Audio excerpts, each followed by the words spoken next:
রাজশাহীর পবা উপজেলা মাসিক আইন শৃঙ্খলা কমিটির সভা বৃহস্পতিবার বেলা 11:30টায় উপজেলা পরিষদ হলরুমে অনুষ্ঠিত হয়েছে।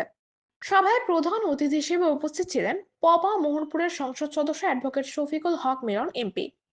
সভায় সীমান্ত এলাকায় নিরাপত্তা জোরদার করে মাদকের মূল হোতাদের আটক, অবৈধ পুকুর খনন বন্ধ, ঈদের আগে মহাসড়কে শৃঙ্খলা ফেরানো এবং বাল্য বিবাহ প্রতিরোধ সহ বিভিন্ন বিষয়ে আলোচনা করা হয়। প্রতিটি আলোচনা মনোযোগ সহকারে শোনেন এমপি মিলন।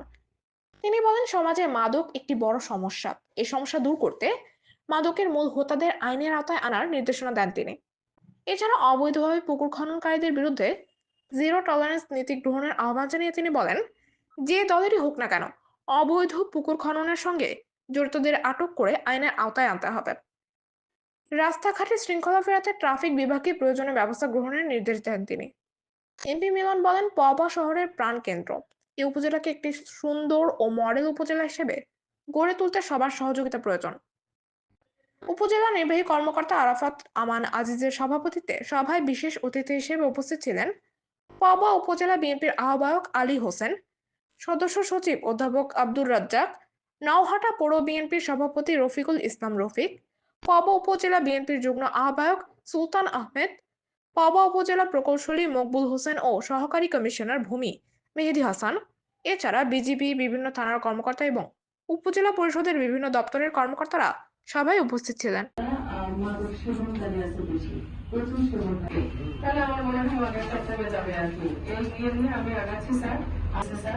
আর এই মাসে একটা মামলা হয়েছে, মাদকের মামলা, এবং 7 জন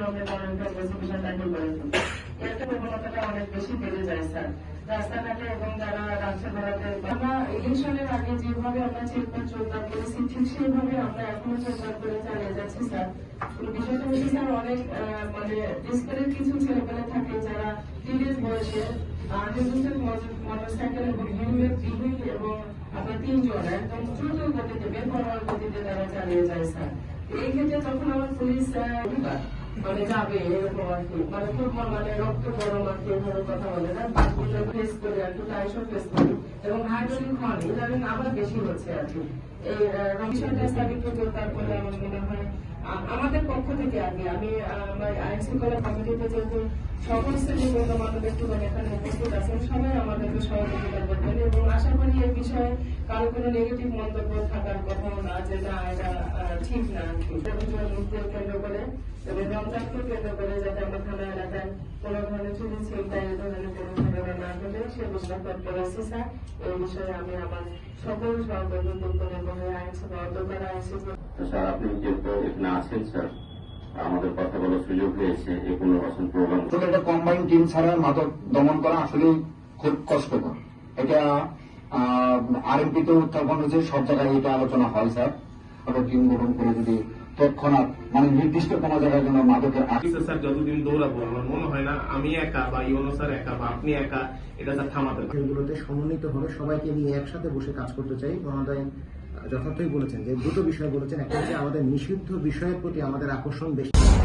সৌভাগ্যবান বলি এখন আরএমপি 10টা পুলিশ স্টেশন হচ্ছে কমার মধ্যে, তারা এখানে অল্প ব্যবস্থা করা হওয়ার তো কোনো কারণই নাই।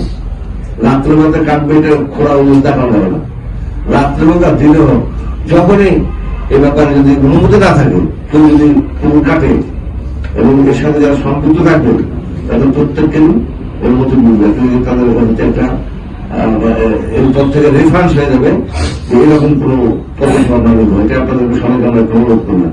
তারপরে এটা বিবেচনা